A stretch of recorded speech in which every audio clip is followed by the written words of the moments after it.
Hi friends, అందరికీ నమస్కారం.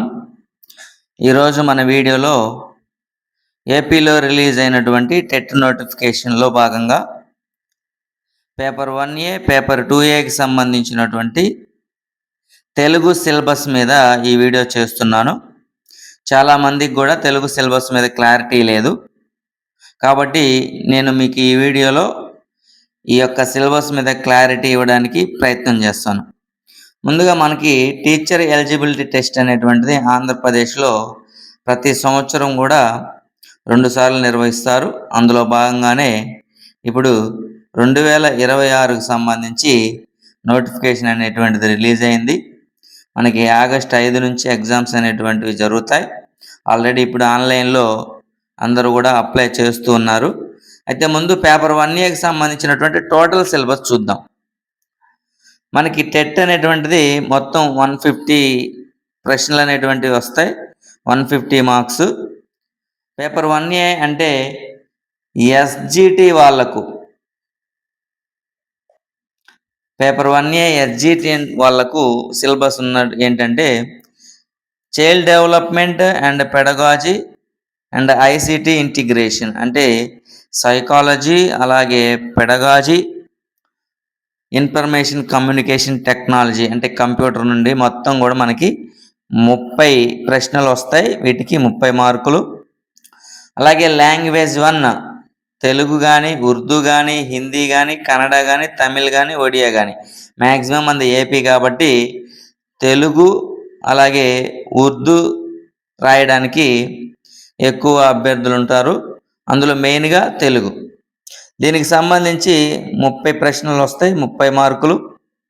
Language 2 ఇది కంపల్సరీ అందరికీ ఇంగ్లీష్ నుండి 30 ప్రశ్నలు వస్తాయి, 30 మార్కులు. అలాగే మ్యాథమెటిక్స్ నుండి 30 ప్రశ్నలు వస్తాయి, 30 మార్కులు. ఎన్విరాన్మెంటల్ స్టడీస్ నుండి 30 ప్రశ్నలు వస్తాయి, 30 మార్కులు. ఇలా మొత్తం 150 ప్రశ్నలకు గాను 150 మార్కులు. ఇది ఈ ఎస్జిటి వాళ్ళ యొక్క పేపరు. అంటే 1 to 5th క్లాస్ బోధించేటువంటి టీచర్స్ ఎవరైతే ఉన్నారో వాళ్ళకి సంబంధించినటువంటి సిలబస్ అన్నమాట, సిలబస్ వివరాలు. అయితే ఇప్పుడు ప్రత్యేకంగా మనం తెలుగుకు సంబంధించినటువంటి సిలబస్ చూద్దాం. మామూలుగా ఈ ఏపీ టెట్ అనేటువంటిది అర్హత సాధిస్తేనే డిఎస్సి కానీ రాసుకోవడానికి మనకి వీలుంటుంది. ఇందులో కూడా కేటగిరీ వైజ్గా మనకి క్వాలిఫైయింగ్ మార్క్స్ పెట్టారు. ఓసీకి అయితే 90 మార్క్స్ రావాలి, బీసీకి అయితే 75 మార్క్స్ రావాలి, ఎస్సీకి అయితే 60 మార్క్స్ రావాలి. ఇది క్వాలిఫైయింగ్ మార్క్స్. ఈ క్వాలిఫైయింగ్ మార్క్స్ దాటడంతో పాటు మనకి డిఎస్సిలో 20% వెయిటేజ్ ఉంటుంది కాబట్టి టెట్ మనందరికీ కూడా చాలా ఉపయోగకరం. దీని మీద ఒక క్లారిటీ లేదు చాలామందికి కూడా. తెలుగు సిలబస్ మీద ఒక క్లారిటీ ఇవ్వండి అని చెప్పి నాకు పర్సనల్గా మెసేజ్ చేశారు. మీకు అందరికీ ఉపయోగపడుతుంది అనేటువంటి ఉద్దేశంతోనే ఈ వీడియో నేను చేస్తున్నాను. పేపర్ 1Aకి సంబంధించినటువంటి తెలుగు సిలబస్ కానీ మనం చూసుకున్నట్లయితే 30 మార్కులకు వస్తాయని చెప్పుకున్నాం కదా. ఇందులో కంటెంట్ 24 మార్కులకు వస్తుంది. ఈ కంటెంట్ కింద ఏమొస్తాయంటే పఠనావగాహన అంటే ఒక అపరిచిత పద్యం కానీ, అపరిచిత గద్యం కానీ ఇస్తారు, వాటి నుండి ప్రశ్నలు వస్తాయి. అలాగే తెలుగు వాచకాల్లో ఉన్నటువంటి కవి పరిచయాలు, విశేషాంశాలు, ఉద్దేశాలు, ఇతివృత్తాలు, ప్రక్రియలు. అలాగే పదజాలం కింద అర్థాలు, జాతీయాలు, మాండలిక పదాలు, పర్యాయ పదాలు, సామెతలు, ప్రకృతి వికృతులు, పొడుపు కథలు, నానార్థాలు, ఉత్పత్తార్థాలు. అలాగే భాషాంశాల కింద భాషా భాగాలు, కాలాలు, లింగాలు, పురుషులు, విరామ చిహ్నాలు, క్రియలు, రకాలు, వచనాలు, వ్యాకరణ పారిభాషిక పదాలు. అలాగే అక్షర విభాగం కింద వచ్చేటప్పటికి అచ్చులంటే ఏంటి, హల్లులంటే ఏంటి, ఉభయాక్షరాలు ఏంటి, ద్విత్వాక్షరాలు అంటే ఏంటి, సంయుక్తాక్షరాలు ఏంటి, పరుషాలంటే ఏంటి, సరళాలంటే ఏంటి, అనునాసికాలంటే ఏంటి, ఊష్మాలంటే ఏంటి, అంతస్థాలంటే ఏంటి, వర్గయుక్కులంటే ఏంటి, స్పర్శాలంటే ఏంటి, స్థిరాలు అంటే ఏంటి? ఇక్కడ కంపల్సరిగా అక్షర విభాగం నుంచి మాత్రం మనకు ప్రశ్నలు వస్తాయి. వీటి మీద కొంచెం ఎక్కువ కాన్సన్ట్రేషన్ చేయాలి. అలాగే వర్ణోత్పత్తి స్థానాలు, ఇది కూడా చాలా ఇంపార్టెంట్. అంటే మనకి ముఖ యంత్రంలో ఏ అక్షరాలు ఎక్కడి నుంచి ఉత్పత్తి అవుతున్నాయి అనేటువంటిదే వర్ణోత్పత్తి స్థానాలు ఉన్నాయి కదా. వక్రతమములు, ఊష్మాలు అని అవన్నీ కూడా అన్నమాట. అంటే కంట్యాలు, తాళవ్యాలు, దంత్యాలు ఉన్నాయి కదా అవి. అలాగే సందులు నిర్వచనాలు, తెలుగు సందుల్లో అత్వ, ఇత్వ, ఉత్వ, ఎడాగమ, సరళాదేశి, తరళాదేశంది, గసడదవా దేశ సంధి, ఆమ్రేడిత సంధి, దిరుక్తకార సంధి, లులనల సంధులు. అలాగే సంస్కృత సంధుల్లోకి వచ్చేటప్పటికి సవర్ణ దీర్ఘ సంధి, గుణసంధి, యనాదేశ సంధి, వృద్ధి సంధులు. అలాగే సంధులకు సంబంధించినటువంటి పదాలను విడదీయడం, సంధి చేయడం, సంధి పేరు కనిపెట్టడం, ఈ విధమైనటువంటి ప్రశ్నలు వస్తాయి. అలాగే సమాసాలు, వాటి యొక్క నిర్వచనాలు, విగ్రహ వాక్యాలు గుర్తించడం, విగ్రహ వాక్యాలను సమాస పదాలుగా కూర్చడం. అలాగే ఛందస్సు నుంచి గురువు అంటే ఏంటి, లఘు అంటే ఏంటి, లక్షణాలు, ఉత్పలమాల, చంపకమాల. అలాగే అలంకారాలు, పాఠ్యపుస్తకంలో ఉన్నటువంటి అలంకారాలను గుర్తించడం, వాక్యాల్లో ఉన్నటువంటి రకాలు, కర్తరి, కర్మని, ఆధునిక వచనం, సామాన్య, సంయుక్త, సంశిష్ట వాక్యాలు, విశేషార్థక వాక్యాలు, అనుమత్యార్థకం మొదలైనటువంటివి. ఇకపోతే ఈ 30 మార్కులు 24 మార్కులు కంటెంట్ అయితే 6 మార్కులు తెలుగు బోధనా పద్ధతులు అంటే మెథడాలజీ. ఇందులో ఫస్ట్ యూనిట్ భాష, మాతృభాష, చరిత్ర, స్వభావము, వాటి యొక్క పరిధి. సెకండ్ యూనిట్ భాషా నైపుణ్యాలు, మాతృభాష బోధనా లక్ష్యాలు, సాధించాల్సినటువంటి సామర్థ్యాలు. మూడవ యూనిట్ బోధనా పద్ధతులు, టీచింగ్ మెథడ్స్, ప్రణాళిక రచన. నాలుగో యూనిట్ వనరుల వినియోగం. ఐదవ యూనిట్ బోధనాభ్యాసన ఉపకరణాలు, టీచింగ్ ఎయిడ్స్. అలాగే మూల్యాంకనం, నిరంతర సమగ్ర మూల్యాంకనం అంటే ఏంటి, ఇందులో ఉన్నటువంటి నిర్మాణాత్మక మూల్యాంకనం, సంగ్రహణాత్మక మూల్యాంకనం, దత్తాంశ విశ్లేషణ అండ్ పరిపుష్టి. ఇది పేపర్ 1Aకి సంబంధించినటువంటి తెలుగు సిలబస్ అన్నమాట.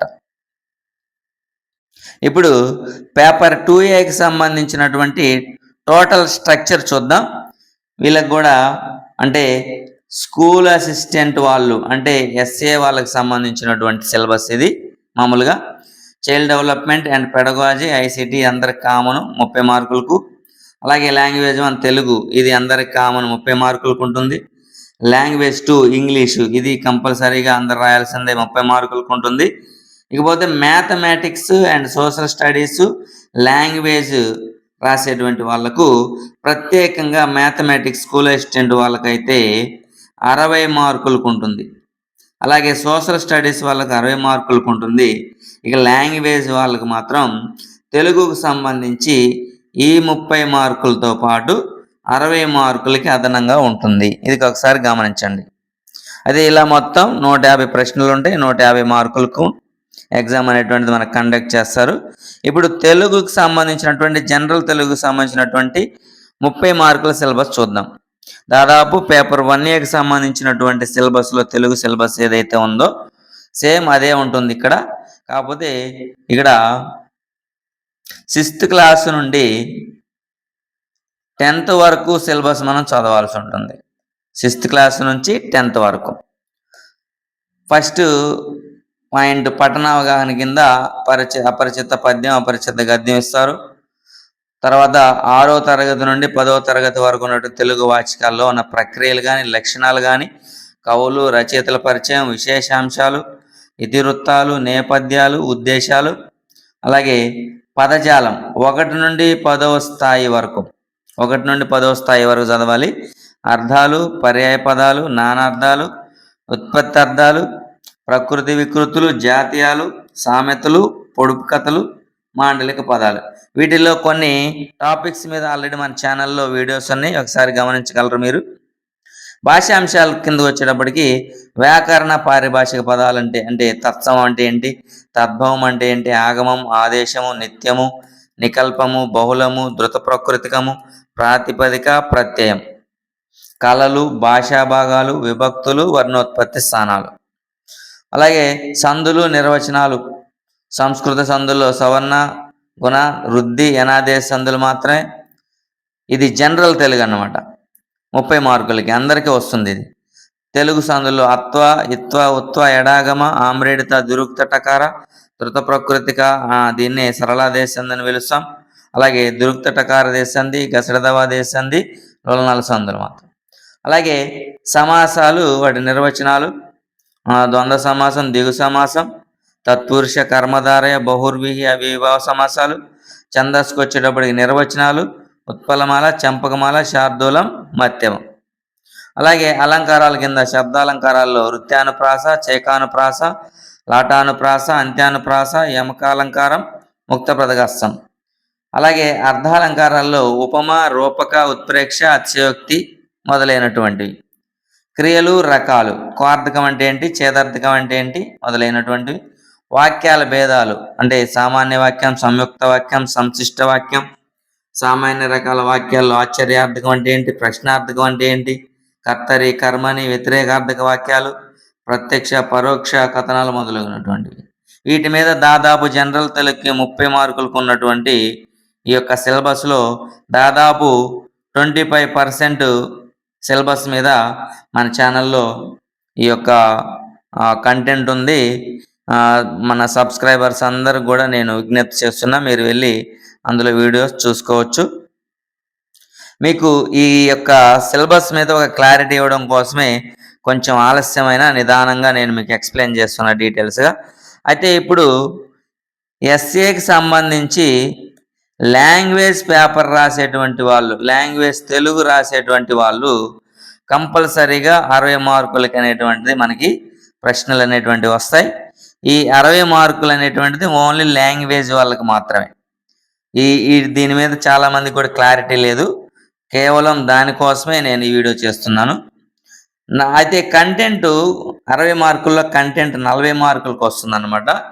ఇందులో టాపిక్స్ వైజ్గా చూస్తే తెలుగు సాహిత్య చరిత్ర అంటే లిటరేచర్ నుండి కవులు, కాలాలు, రచనా విశేషాలు, బిరుదులు, ఇతివృత్తాలు, పాత్రలు, విశేషాంశాలు, వివిధ ప్రక్రియలు, ఆధునిక కవిత్వ ధోరణులు, లక్షణాలు. అలాగే భాషా చరిత్ర, లింగ్విస్టిక్స్ అంటాం. ఆంధ్రం అంటే ఏంటి, తెలుగు అంటే ఏంటి, తెలుగు గ్రాంధిక భాష, వ్యవహారిక భాష, ఆధునిక ప్రామాణిక భాష, ఆధునిక భాష అండ్ సంగ్రహ వర్ణనం. సంగ్రహ వర్ణనం అంటే ఏ వర్ణాలు ఎలా వచ్చాయి అనేటువంటి టాపిక్. ఇది భాషా శాస్త్రంలో చాలా ఇంపార్టెంట్ టాపిక్. ఇది కొత్తగా జాయిన్ చేశారు. అలాగే తెలుగులో అన్య దేశాలు అంటే ఇతర దేశాల్లో వాడేటువంటి పదజాలాన్ని మనం ఉపయోగిస్తూ ఉంటాం కదా, అవి అన్య దేశాలు. అలాగే కావ్యం అంటే ఏంటి, నిర్వచనం, కావ్య ప్రయోజనాలు, కవిత్వ హేతువులు, రసము, పాకము, ధ్వని, శైలి, భారతీయ పాశ్చాత్య లక్షానికుల సిద్ధాంతాలు, విమర్శ భేదాలు, విమర్శ రకాలు. ఇక మెయిన్గా వ్యాకరణం చూస్తే వ్యాకరణానికి సంబంధించినటువంటి బాల వ్యాకరణంలో సంజ్ఞ, సంధి, తత్సమ, ఆచిక పరిచ్ఛేదాలు, 6 నుండి 10వ తరగతి వరకు పాఠ్య పుస్తకాల్లో ఉన్నటువంటి అంశాలు, పాఠ్యభాగ నేపథ్యాలు కావచ్చు, ఉద్దేశాలుగా, సందర్భాలు, కవి పరిచయాలు, ఇతివృత్తాలు, ప్రక్రియలు మొదలైనటువంటివి. ఇక పదజాలం కామను, అర్థాలు, పర్యాయ పదాలు, నానార్థాలు, ఉత్పత్తి అర్థాలు, ప్రకృతి వికృతులు, జాతీయాలు, సామెతలు, పొడుపు కథలు, ఇలా అన్నీ చూసుకోవాలి. భాషాంశాలు వచ్చేటప్పటికి జనరల్గా ఈ 30 మార్కుల వాళ్ళకి కానీ కొంచెం హెవీ గ్రామర్ ఉంటుంది. సందులు, సమాసాలు ఇవన్నీ కూడా చాలా డెప్త్గా అడుగుతారు.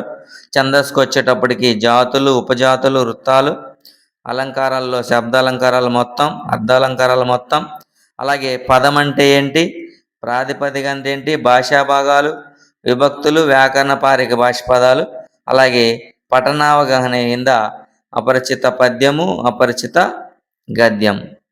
ఇవి మనకున్నటువంటి 48 మార్కులకు సంబంధించినటువంటి కంటెంట్. ఇప్పుడు బోధనా పద్ధతులు అంటే మెథడాలజీకి సంబంధించి మరలా మనం 12 మార్కులకి ఎగ్జామ్ రాయాల్సి ఉంటుంది. ఇందులో మొత్తం 6 యూనిట్లు ఇచ్చారు.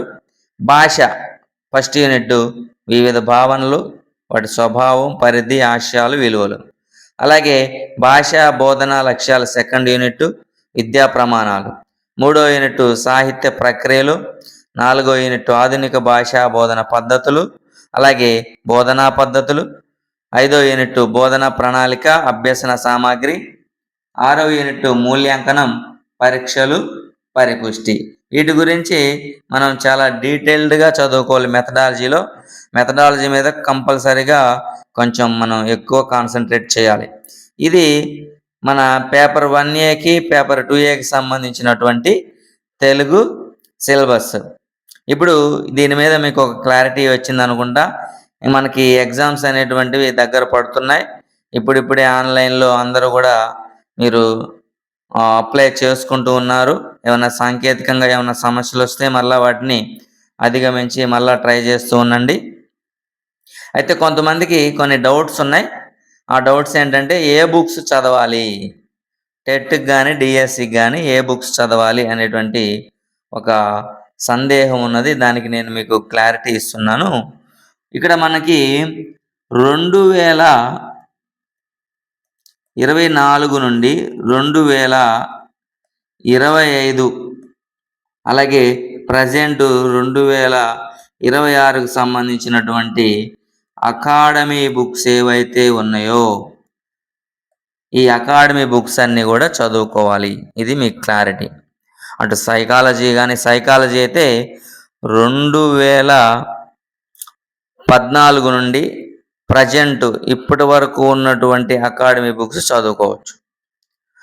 పాఠ్య పుస్తకాలకు సంబంధించి తెలుగు వాచకాలకు సంబంధించి మాత్రం 2024-25కి సంబంధించిన విద్యా సంవత్సరం, 25-26కు సంబంధించినటువంటి ప్రజెంట్ ఇయర్కి సంబంధించినటువంటి పుస్తకాలు చదువుకోవాలి. ఇంతకుముందు 9th వరకు ఉన్నింది. లాస్ట్ ఇయర్ ఆ 10th ఓల్డ్ 10th తీసేశారు. ఇప్పుడు మనం ప్రజెంట్ ఏదైతే పిల్లలకి బోధిస్తున్నామో ఆ 10th కొత్త పుస్తకం అది చదవాలి. దీని మీద మీకు క్లారిటీ ఇస్తున్నాను. కాబట్టి మనకి టెట్లో క్వాలిఫై అవ్వడం అనేటువంటిది కంపల్సరీ కాబట్టి, అలాగే డిఎస్సిలో మనకి 20% వెయిటేజ్ ఉంటుంది కాబట్టి అందరూ కూడా బాగా చదువుకొని మంచి మార్కులు తెచ్చుకుంటారని ఆశిస్తూ ఈ తెలుగు సిలబస్ మీద ఇంకా అనేక వీడియోలు చేయడానికి నేను ప్రయత్నం చేస్తున్నాను.